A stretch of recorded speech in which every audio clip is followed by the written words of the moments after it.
All right, let's have a little discussion about the traits and characteristics of these hominid species we've been meeting so far. So let's get a volunteer.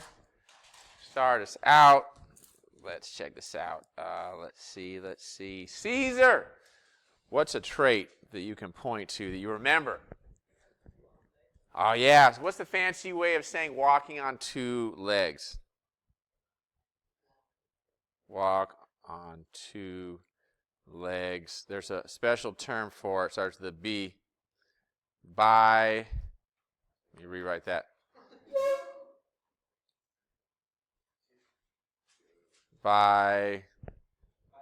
Bipedal, yeah, bipedal. Good, they're all bipedal, which is the first step in these early apes turning into something similar to us in our evolution. Getting off all fours, getting on 2 feet, okay, walking around. Let's see, Jeremy, Luis, what is another trait? Oh yeah, they're territorial, right? We saw Lucy die in a territorial dispute, right? R.I.P. Lucy. We don't really know that's how she died, but we just kind of made that in the video, okay, in the movie. But yeah, by the way, do you remember what the name of Lucy was? She was Australopithecus. Do you remember her scientific name? Started with an A. Named after the region in Ethiopia where she was found. Afarensis, yes. She was found in the Afar Valley. What about this guy on top? Who he is H. Sorry, his name starts with an H too, or the species name. Homo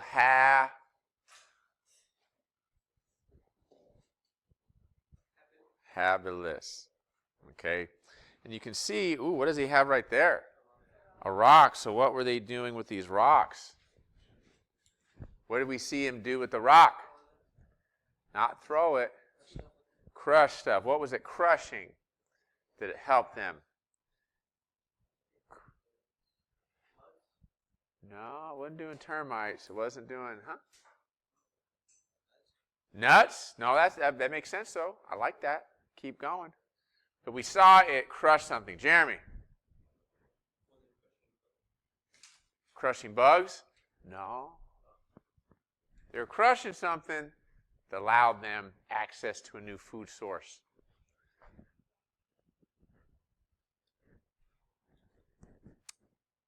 Remember when they went to go eat that dead animal? There was something left for them that the birds couldn't get to. The bones, and they could break the bones and get inside the bones. What's inside bones? Bone marrow. Okay, so we saw that. That was a definite trait. So used tools, the special stones they make, to break open bones for the marrow.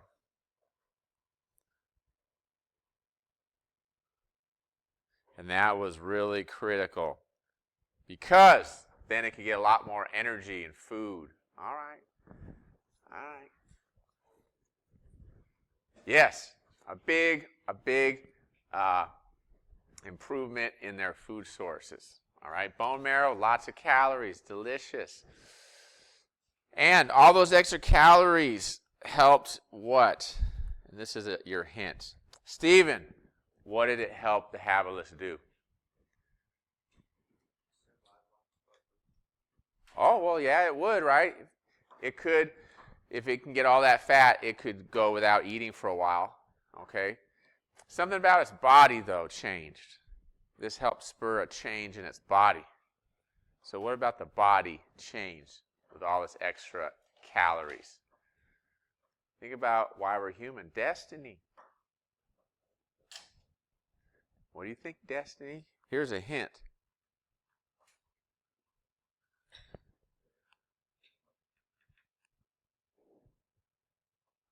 What's this? What's up there, Destiny? Hair. What's under that hair?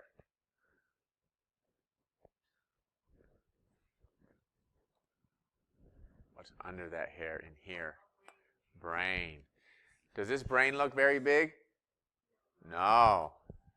Does this brain look pretty big? Yes. So the extra fat and all that calories, extra protein help provide energy for its growing brain. So the ones that end up having a bigger brain could keep it going, and then they survive better, and then they pass on that big brain to their offspring. So help to develop that big brain. Okay, so allowed for the evolution of a larger brain. For the evolution of a larger brain, and that's very important. We have a very big brain for our body size. We don't have the biggest brain in the world. Who has the biggest brain on Earth? It's not us. A whale. Yeah, you know whales can get huge. Those are the biggest ones. What's the biggest whale? Vera. Let's put that away. Tell Mom you're busy. What's the biggest whale on Earth? Blue whale. Remember that. It has a much bigger brain than us. But our brain is more complicated, complex. It can do more, can process more. If I put a big old computer on your desk, would you think it was better at computing than, say, your phone? You wouldn't, right? Just because it's bigger doesn't mean it's better. Okay? Same thing's true in this case. All right, so that is the warm-up. What I need you to do is get out that map that we've been working on we've been mapping where these hominids are living in Africa. Yes. The map. So if you didn't get it, you must have missed that day.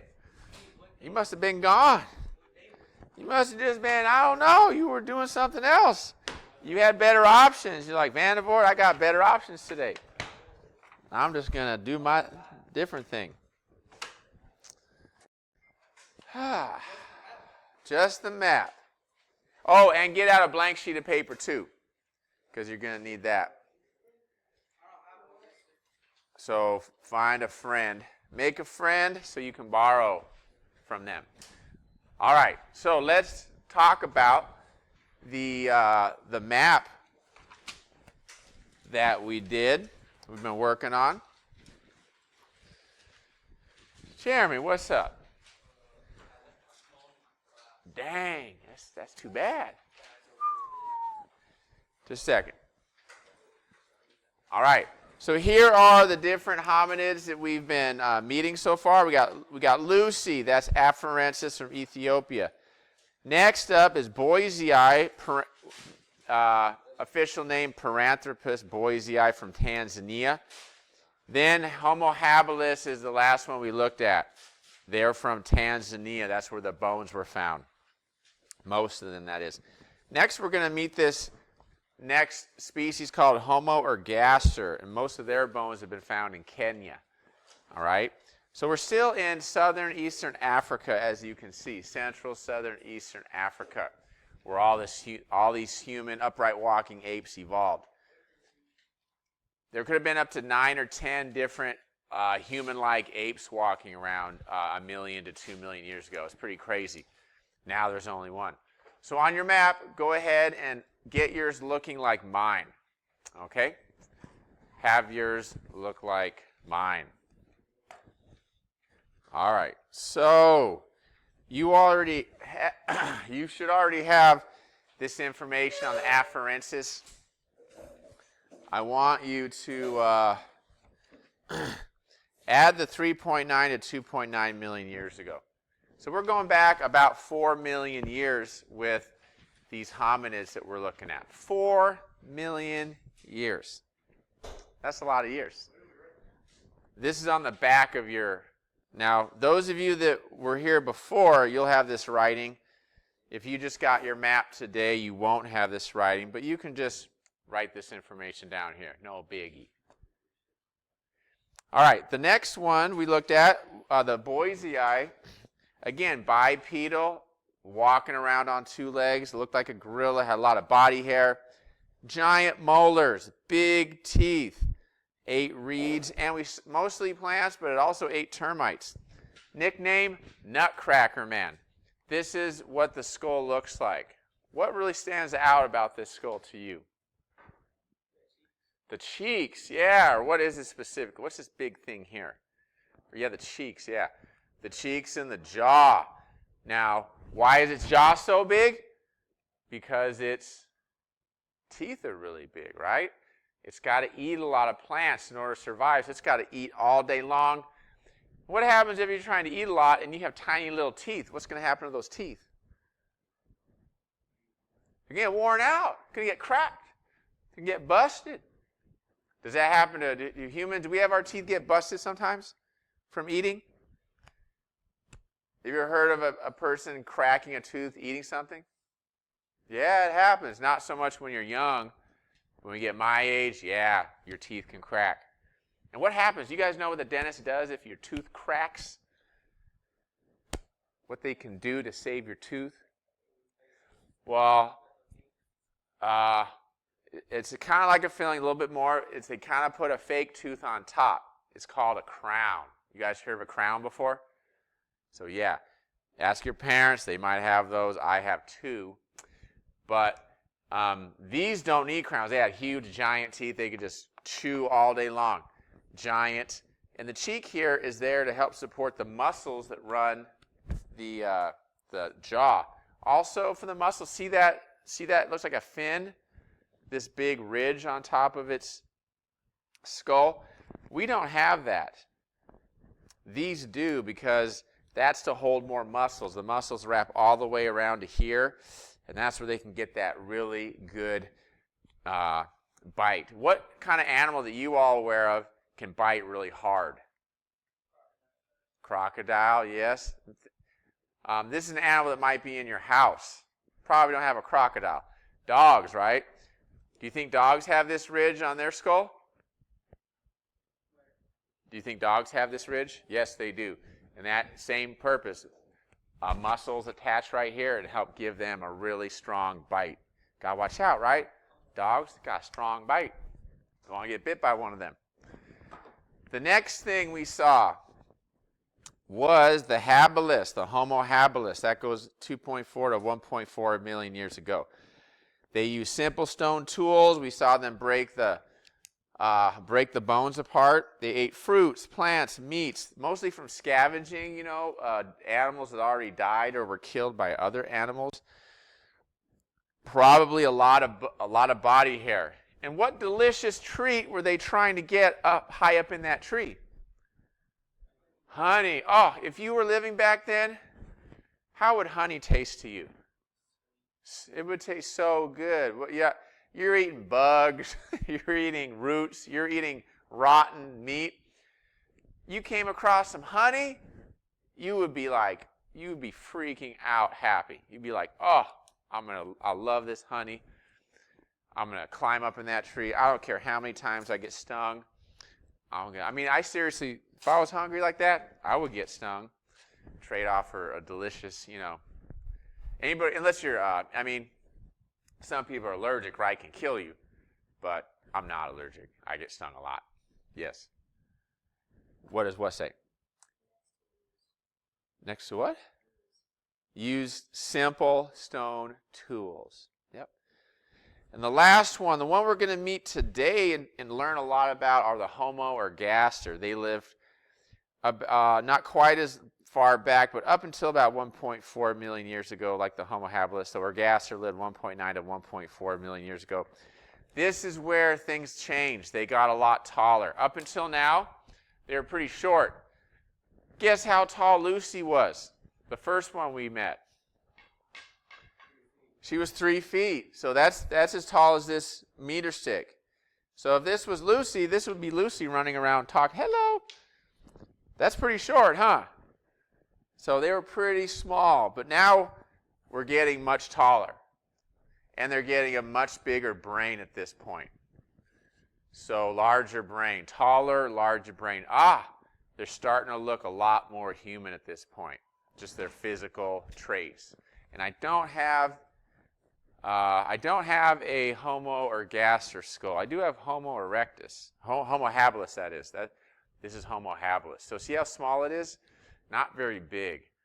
Not too much different than a chimpanzee. There are differences in the teeth and the skull for sure, but not really too different. Let me show you these two skulls. Look at these skulls.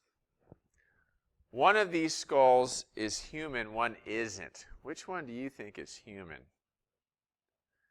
This one or this one? So who votes for this one? Okay, who votes for this one? Okay, so it is this one. This is the human. This is a very close relative to us. We actually could mate with each other and make babies between these two species. Okay? So what, anybody, I know you've heard of this species before. Starts with an N. N-E.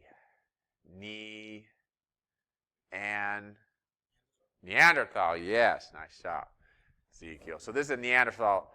Some of them, a lot of the specimens we've found, they have a bigger brain than we do. But, like I mentioned before, it's not just the size of your brain, it's how complex it is, what it can do. So, they had that much bigger brain, they're much taller, they're adapted to hotter climates. Smaller jaw and teeth, so they were getting a lot more meat in their life. They didn't have to have such a giant jaw. If you don't need something in nature, you're not going to have it because it's just wasted energy to have a huge jaw and huge muscles for that jaw on your body.